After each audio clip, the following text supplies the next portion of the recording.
right, the topic of this tutorial is loops. Right? A loop is a statement that causes repeated execution of other programming statements. Right? So most of the coding we've learned so far, everything just happens only once in a program, line by line. Well, we're going to be able to write a structure that we can cause those same series of lines to happen over and over again, as many times as our test condition is true. So each loop has a controlling expression. That will be our test condition that controls the number of times the loop executes. Iteration. So when we say iteration, that is just one execution of the loop body. And the loop body are the statements that are executed within there. So C has three different looping statements: for, while, and do. We're going to start off by taking a look at the while statement. So the general form of the while statement is the keyword while. Right? Keyword is the reserved word of the language. While test. So we have while, we have parentheses. Inside here, we have a test condition.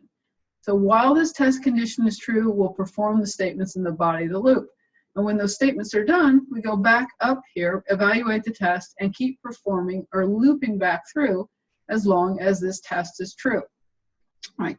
A flow chart then shows us that our code will flow into this structure. It will flow into the test. Right. When the test is true, we see that we drop through, execute the statements in the loop body, and then here is our looping back to this test condition. When the test condition is false, then we avoid these statements, so the control flow of the program will just flow to the statements below. Right? So we execute the loop body as long as the test evaluates to true, and true is any non-zero expression in C. And remember, the test is evaluated before executing the statements in the loop body. So the test happens first in a while statement. So here's an example. In this example, I've got a controlling variable I, and here's my test condition. As long as I is less than 10, then we're going to execute the statements in the body of the loop. So with a while loop, we can see here, here's the statement. The left curly brace indicates the beginning of the loop body. The right curly brace indicates the end of the loop body. So these are my statements inside the loop body itself. So while I is less than 10, I'm going to print out the value of I, and I'm going to add 1 to I, and we'll see that our statement loops back up. Right? So let's just go ahead and run this program to see how it behaves. All right, I've got this open in code blocks. Let me just add this to the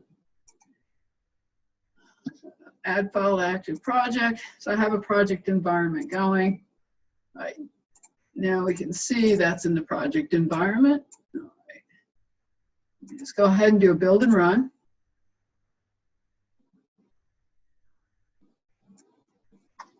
And let's look at our output, right? We see the output is I equals 0, I equals 1, I equals 2, and so on, all the way up through I equals 9. That happened because we started off with I equal to 0. This test was performed that said while I is less than 10, go ahead and print out the value I equals 0 in this case. Then add 1 to I, so 0 plus 1 becomes 1. That's stored back in I, and then we loop back up. And so this condition will be true until I becomes 10, right? When I is 9, 9 is less than 10, we'll see these statements execute. Right, when I becomes 10, this condition is no longer true. We don't execute the statements in the body of the loop. The control flow will come down here to return 0. And we could see that with use of the debugger as well. Let me just put the cursor here. I'm going to right click and do a run to cursor. Right. So here's my debugging window. So local variables. I is our local variable. That's the only variable we're declaring here in main. So it's local to this function or local to this scope. Right? It's local to this scope of this curly brace and this curly brace. Right? All right. So now if I come up here and I say next line, they'll execute that line. And for some reason, it just completely jumped out of the debugger on me. Let's try this again. Run the cursor. All right. So run the cursor. I already executed this line. We can see 0 is stored in I. Now, next line. let me go here, debug. Next line should perform this line. So I is 0. This should be true. 0 is going to be less than 10. If this was true, we can see that our next line of code that we execute, where this yellow arrow is, indicates this will be the next line executed. I hit next line. It executes that line, which shows up here. It printed out this information. Now we'll see after it executes this line, we should see the value in I changing. I'm going to click on next line. All right, now I is 1. We see it comes back up here to perform this test. I is less than 10. All right, we click on that. That's going to be true. All right, it's going to execute printf. It's going to add 1 to I becomes 2. If I pop open this window, we see when printf executed, there's our line of output. All right, we're back up here now. I is equal to 2. 2 will be less than 10. We'll see that's true. All right, so next line. So if we just keep doing this, we can watch the debugger step through the loop. It's kind of boring after a while, right? All of these iterations. If I pop up the console window, we can see that our output is being generated on each of these steps. Right? We keep going now. Okay, I is equal to 8. We're still true. We're going to add 1 to I. It's 9. This is still true. Right, now we've added 1 to I. We can see that I is 10. Right, next line, we should see it jump out of this loop. So this is going to be false. Sure enough, that was false, so we jump down here. This is the next line of code that's executed. Right, so that's how then we use a while loop to just print out the numbers 0 through 9. All right, so I'm going to stop the debugger there. There's one example of a while.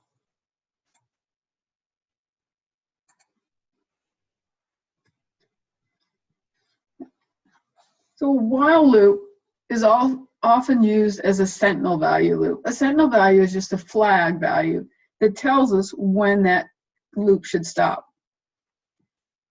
Right. We have to have some sort of sentinel value or flag that guarantees when the loop will stop. Usually we do not want an infinite loop. We want it to stop at some point. So you always detect or select the value in a way that's guaranteed to be distinct from all legal data values. Right. Now, I'll show an example of that rather than just go through the syntax of that or the English of that. All right, let's look at this sentinel value loop. I've created a variable here called sentinel. Right, it doesn't have to be named that. Using that to enforce this, it's of int type. I'm initializing it to 0. Then I've got a value here called sum, okay, setting that equal to 0. Going to print out some information. The program calculates the sum of positive numbers. We're going to say while the sentinel value is greater than or equal to 0, right? Sum equals sum plus sentinel. So I'm just going to add up or sum up all of the values that we go through. I'm going to prompt the user to enter a negative value to stop data entry. Otherwise, the user is going to keep entering positive numbers. When the program stops, we'll see the sum. Now, I have to initialize sentinel to some value. Remember, whenever we use variables, if we don't initialize them in C, we've got garbage in memory. If I've got garbage in memory, if my garbage happens to be a negative number, then this loop will never execute. So by initializing this to 0, I know when this starts up, my loop will execute at least once, right? Because this condition will be true the first time. It'll prompt the user to enter this information.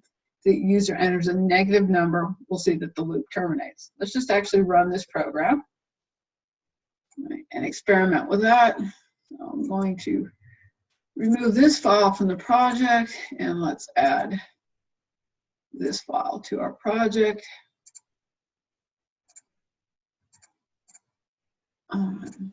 Just clean out that workspace. Let's rebuild this one, and let's run. All right, so when we see this program running, all right, we've got this message.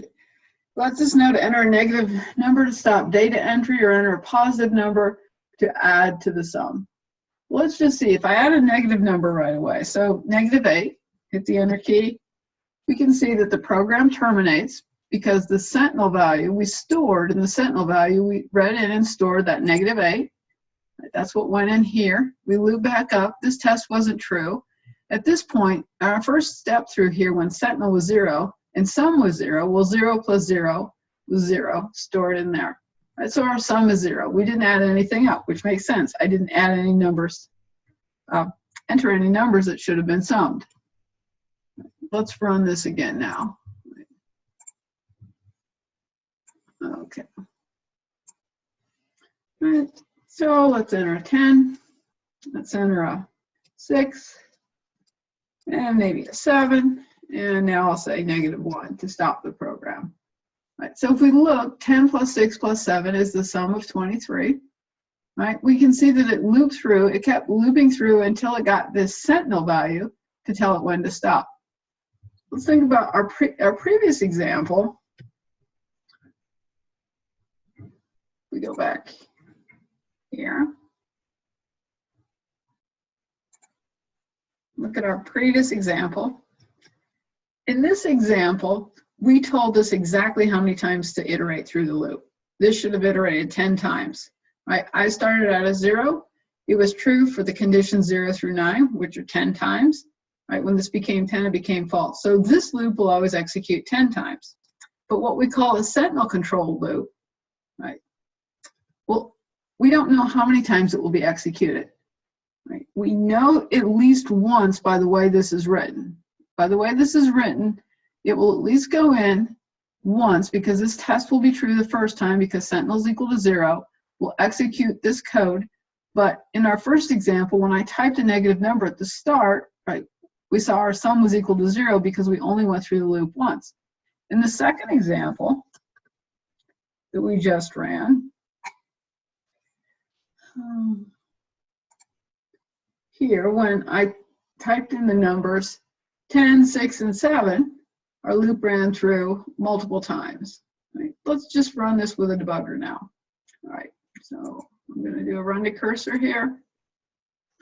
All right, so I can see when this starts up, right, my Sentinel value was initialized to 0, sum is initialized to 0. Now let's run through this. If I say, you think I might remember which one was the next line icon. We go to the debug menu, next line, F7.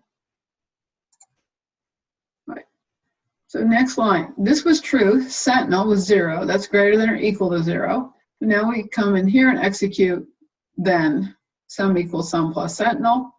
Right, that's going to be 0 plus 0 stored back in sum. We're going to print out this message. Right.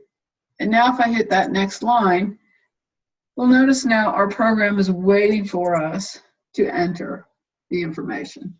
So if I enter that 10 again, like I did the first time, hit the enter key. Right, so back here, scanf, return. We went back to the start of the loop. We look, what's our Sentinel value? Our Sentinel value is 10 because we're reading in that Sentinel and storing it in 10. So while that's greater than 0, right, we will now go back through the loop. Next line, we're going to add 10 to our sum. Right. Now we're going to prompt the user once again to enter another number. So I think I might have entered 6 or 7 next. Let's enter 7. Right. So it's going to check, is Sentinel greater than or equal to 0? Sentinel contains 7. That will be true. Right. So we'll add that back to our sum. Right. We'll display these messages. We'll prompt the user to enter a number again. If I enter the 6, right, we see then we pop back up here. Sentinel has a value of 6. Let's scanf right into it. And we'll run through the next line. We're going to add 6 to our sum. We get 23. I'm going to prompt the user. All right, so now the debugger, we're sitting here waiting for us to enter some information. I entered the -1. Right, now we can see that Sentinel has -1. This test should be false, meaning we'll drop down here and print out the sum. The next line, you can see that the flow of your code came down here to this line. Right, if we were to hit that, we print out the sum, and then we would end the program. All right. So 2 different ways to use while loops. In the first example, we knew how many times we wanted to iterate. So we had that test condition I less than 10. Here, we don't know how many times the user is going to type in information, so we set up some sort of flag, some sort of device that tells the loop when to end. All right, and let's finish the program there.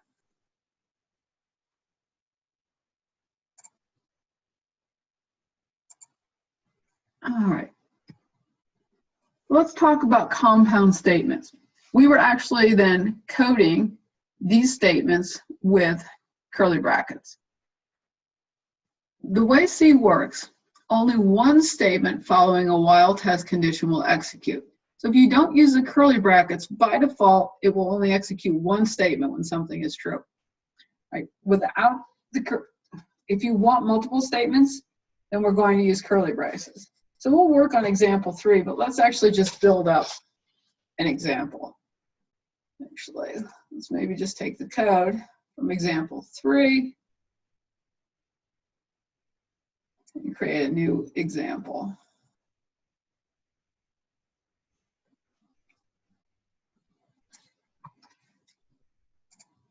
All new file.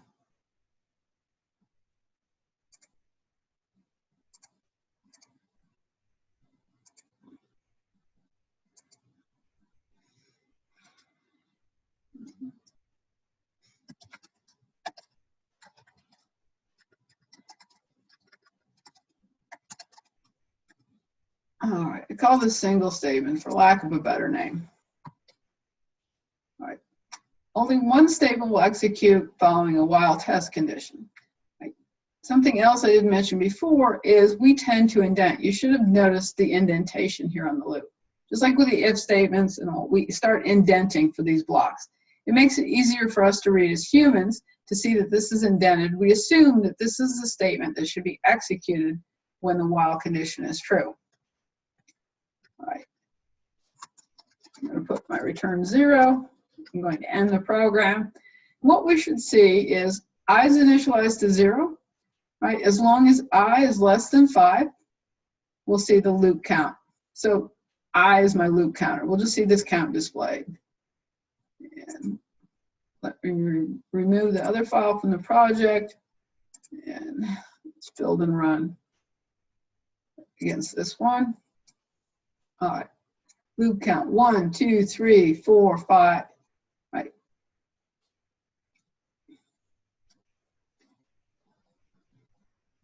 So let's think about why our output is 1, 2, 3, 4, 5 as well. I've got this right here, I++. Let's just run through the debugger and talk about how this works. All right, so I'm going to do a run to cursor. All right, so notice we haven't executed this line of code yet. At this point, I is equal to 0. We've initialized it to 0. So what happens is this checks, so this is post-decrement. So what this does is this returns the number 0 from memory, and it checks to see if 0 is less than 5. And then it adds 1 to I. So when we print out, when we're down here, I has that value of 1.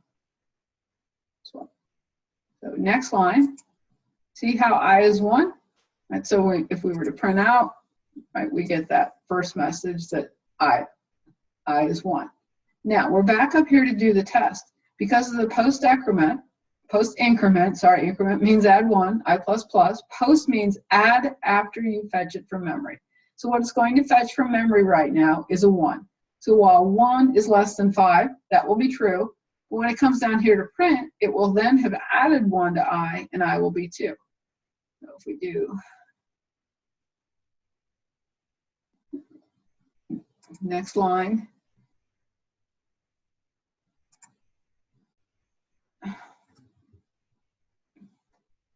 well, I apologize. This debugger is being a little bit annoying with this version of code blocks and popping out when I don't expect it to. All right, I've just had to start over.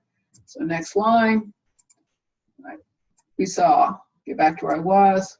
I is 1 at this point. This will return 1 from memory. 1 will be less than 5.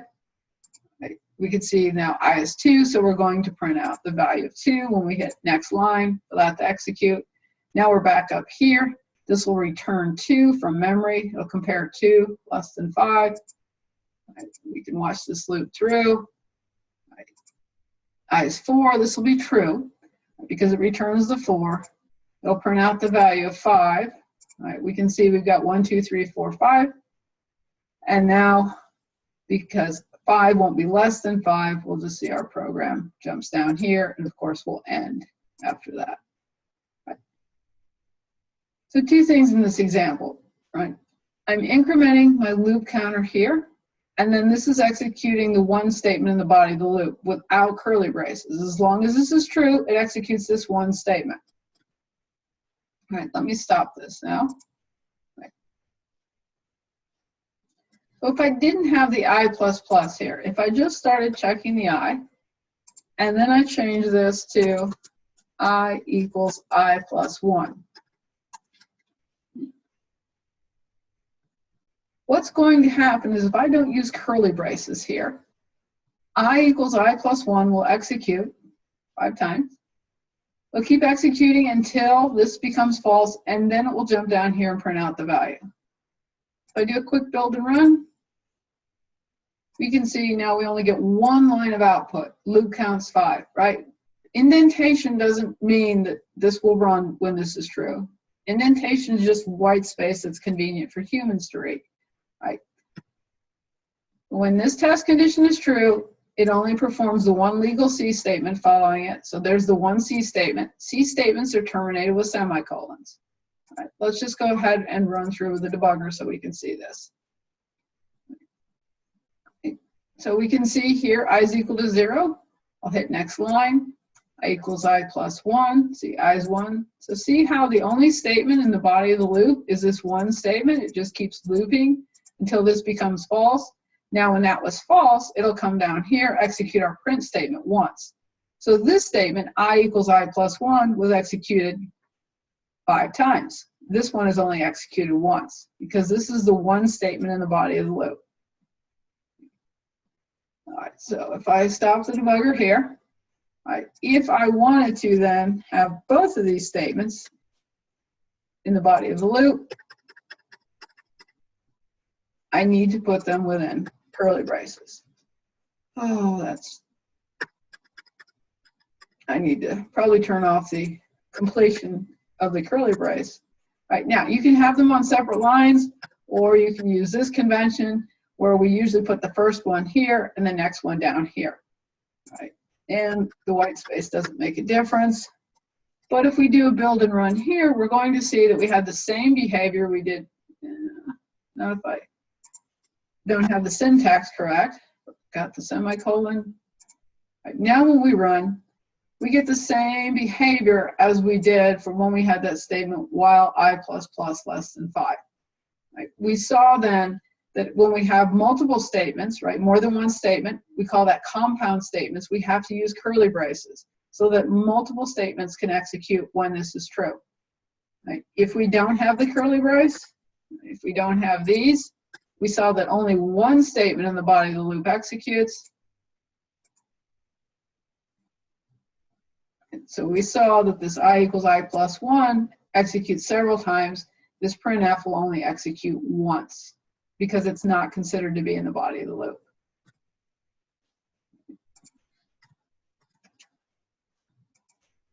All right, so putting the curly braces back gives me that. All right.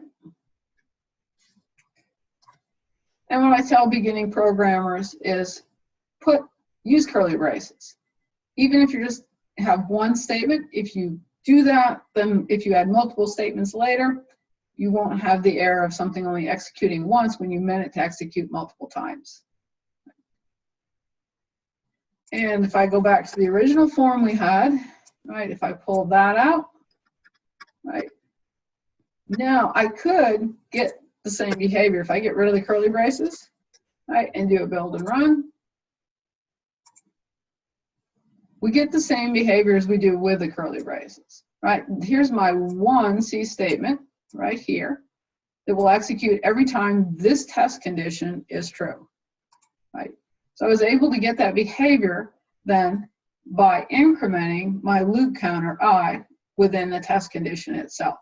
You can see there's multiple ways we can write things in C to have the same behavior happen.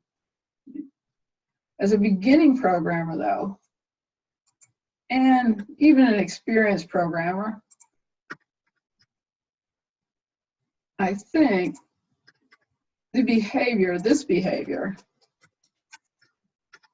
is a little more clear, right, than incrementing that within the test condition. That behavior is more clear as to what will happen. It will fetch the value in memory, compare that, then it will add 1 to I and print that out. All right. That's what I wanted to say about multiple conditions. But something else then, remember that C statement, that no-op statement, semicolon? When we start writing code, we're so used to putting semicolons at the end of statements that a lot of times people will accidentally put a semicolon here.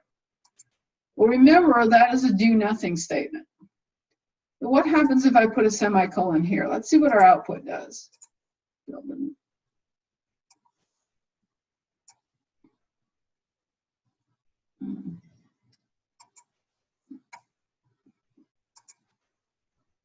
Now, it doesn't look like I'm getting anything on my system.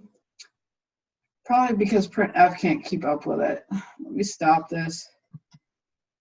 All right. Let's just go ahead and go into the debugger. Run the cursor. All right. So notice here I is equal to 0. While 0 is less than 5, this says do nothing. So if I hit X line, it just stays there. It's going to stay there forever. I is always going to be 0. These lines of code will never execute, and I have what's called an infinite loop because I have no way of changing the value in I.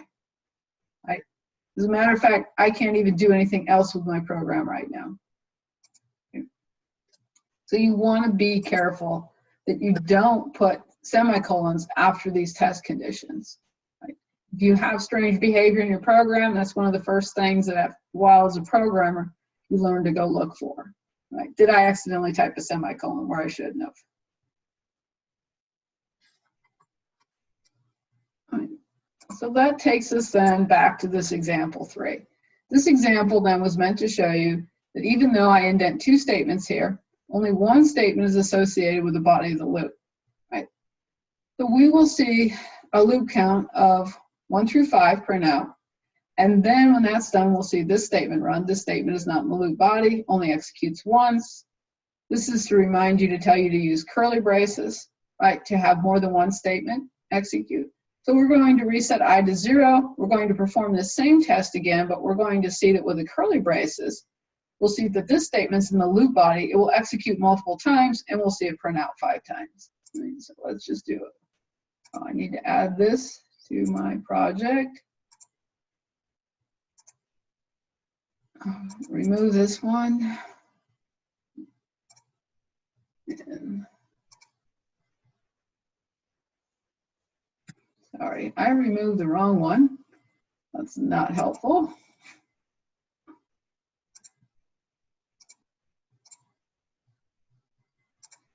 All right, this was example 3. Let me add that into the project. Okay, make sure it's in my debug environment. Yes, there it is. Clean out the old environment and build and run. All right, so here we see loop count 1 through 5. That is this statement executing. Right? Now, when this becomes 5 and this is false, it drops down and executes this statement. So we see this statement not in loop body, only executes once. And then we're going to see, as we reset this and run through here, we'll have loop count 1, this statement in loop body executes multiple times. We'll see that happening 5 times, right? So that example, once again, is to just show you the difference between when you leave out curly braces and when you add or use curly braces for the compound statements. All right, and that was our example 3, right? So infinite loops. An infinite loop is one that never terminates. If we were to write code, something like this, we set this x equal to 0, and if we said while x is less than 10, just go ahead and print this out, information out.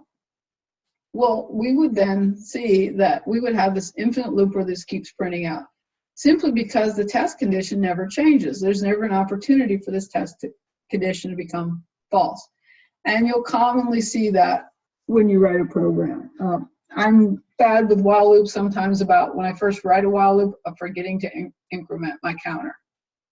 Right. So that we'll see is an example 4. Let's open up example 4 and run through that just to see this example. So let's add this one to our project. Yes. All right. Let me remove 3. All right. So here's example 4. Here's our infinite loop example. Right. I'm going to set I equal to 0. I'm going to check to see if I is less than 5. I'm never going to increment I anywhere. So build and run. Sorry, this is going to pop up on my other window. Let me move it over. Right. We can see that the value of I is just continuously scrolling across the output screen. Right. Simply because I is never changing. When you see this sort of behavior, you realize you have some sort of infinite loop, and you go back and you check your code for that. Control C will terminate my program. Right. That's the end of our lecture topic on while loops. The next lecture we'll talk about for loops.